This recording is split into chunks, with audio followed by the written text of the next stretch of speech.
Assalamualaikum warahmatullahi wabarakatuh. Jumpa lagi dengan saya. Pada kesempatan kali ini saya akan memberikan tutorial bagaimana cara menguji normalitas beserta memunculkan grafik histogram dan grafik p-plots. Langsung saja, sini saya akan menjelaskan sedikit materi mengenai uji normalitas.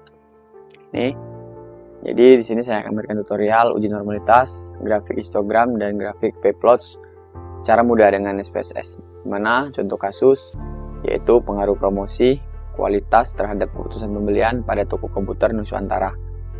Kemudian di sini kita pahami dulu apa itu uji normalitas, di mana uji normalitas adalah pengujian tentang kenormalan distribusi data. Uji ini merupakan pengujian yang paling banyak dilakukan untuk analisis statistik parametrik. Uji normalitas dilakukan sebagai syarat untuk analisis regresi, berguna untuk melihat apakah data yang telah dikumpulkan mempunyai distribusi normal atau tidak normal.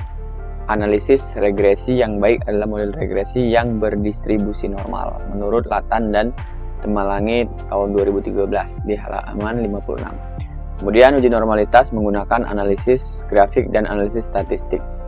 Analisis grafik yaitu berupa grafik histogram dan grafik p-plots yang akan kita uji nanti. Hasil uji normalitas dengan grafik terkadang berbeda dengan hasil uji statistik.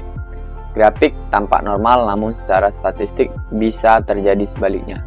Maka sebelum dilakukan uji histogram dan grafik p-plots, maka terlebih dahulu menguji statistiknya. Jadi kita uji dulu statistiknya, lalu nanti kita akan menguji grafik histogram dan grafik p-plotsnya. Ya, langkah-langkahnya kita buka SPSS-nya. Ini SPSS versi 26 yang saya gunakan. Teman-teman bisa menggunakan SPSS versi 27 maupun 28 bisa sama saja. Nah, di sini kita buka terlebih dahulu pada variable view ini. Nah, sesuai dengan saya kecilkan aja biar mudah bacanya. Sesuai dengan contoh kasus tadi, di sini variable x1 kita masukkan. Kemudian di sini x2, ini variabel y. Di mana desimalnya kita nolkan. Ini tadi klik, kita hapus dulu. Label ini kita beri keterangan, yaitu yang pertama promosi sebagai variabel x1, kemudian yang kedua kualitas, yang ketiga keputusan pembelian. Ya, kemudian pada measure ini kita scalekan aja, kita ganti scale. Kita buka pada data view. Nah, data view ini adalah hasil kuesioner yang telah kita sebarkan. Sebagai contoh di sini, ini ada data kuesioner yang telah saya sebarkan sebanyak 36 responden dengan masing-masing 15 pernyataan X1, X2, dan Y. Kita copy pada bagian totalnya. Ini total ini kita copy, ya. Copy, kemudian kita pindahkan di SPSS-nya. Nah, kemudian yang X2 juga.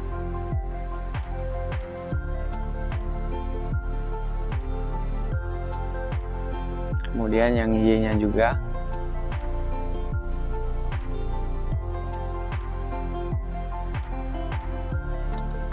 Kita cek lagi, kalau sudah 36 berarti sudah.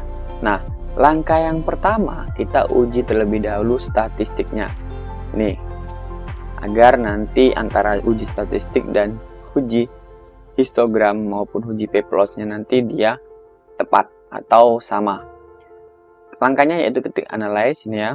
Kemudian kita klik non parametric test, legacy dialog, kita klik one sample KS ini. Kemudian kita pilih ketiganya, pindahkan ke kanan, normalnya tetap diconteng, kita klik OK.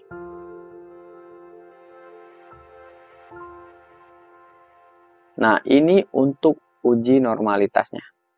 Nah, kita lihat dulu, ini uji normalitasnya. Di sini saya sudah menyalinnya, di mana dasar pengambilan keputusan untuk uji normalitasnya, yaitu jika nilai signifikansi lebih besar dari 0,05, maka data penelitian berdistribusi normal. Sebaliknya, jika nilai signifikansi lebih kecil dari 0,05, maka data penelitian tidak berdistribusi normal. Ini ya, yang asip seek to toilet ini, dia harus lebih dari 0,05. Kita lihat, nah ini sudah saya rangkum. Saya besarkan dulu. Ya.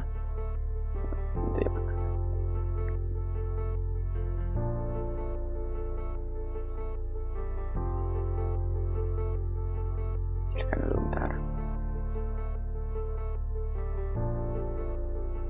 Nah, ini ya, berdasarkan hasil uji normalitas kayak Kolmogorov-Smirnov ini sudah saya pindahkan ya.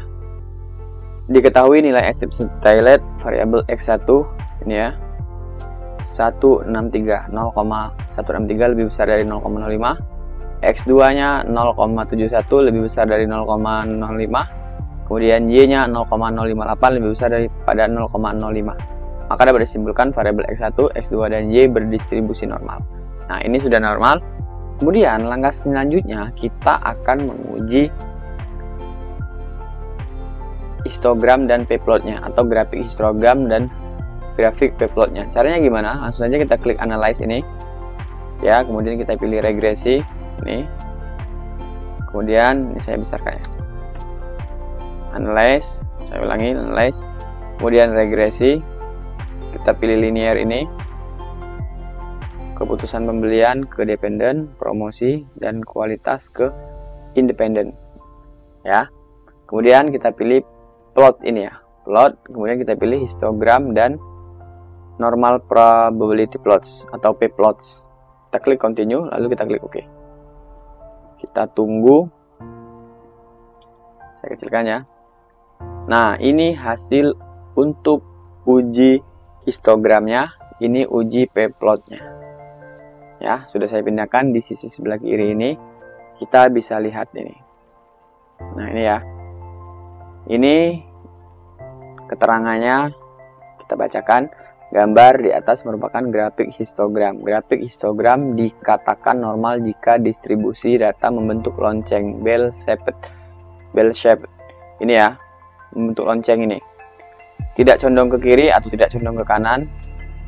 Tidak condong ke kiri atau tidak condong ke kanan menurut Santoso 2015 halaman 43. Di mana grafik histogram di atas membentuk lonceng dan tidak condong ke kiri dan tidak condong ke kanan. Sehingga grafik histogramnya dinyatakan normal. Ini dinyatakan normal ya. Kemudian yang kedua yaitu grafik p-plots-nya. Ini untuk grafik p-plotnya. Grafik p-plots dapat difahami dengan melihat penyebaran item pada garis diagonal. Ini garis diagonalnya. Ya. Grafik p-plot dikatakan tidak memenuhi syarat asumsi normalitas apabila item menyebar jauh di garis diagonal dan tidak mengikuti arah garis diagonal.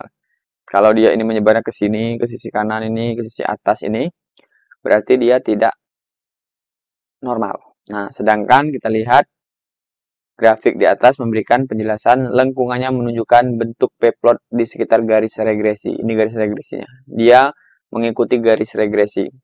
Dengan demikian bahwa model regresi berdistribusi normal atau memenuhi syarat asumsi normalitas.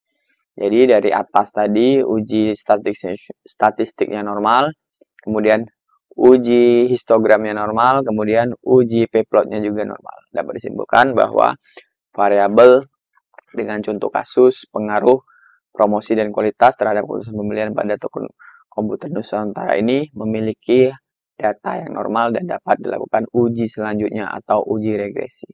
Demikianlah.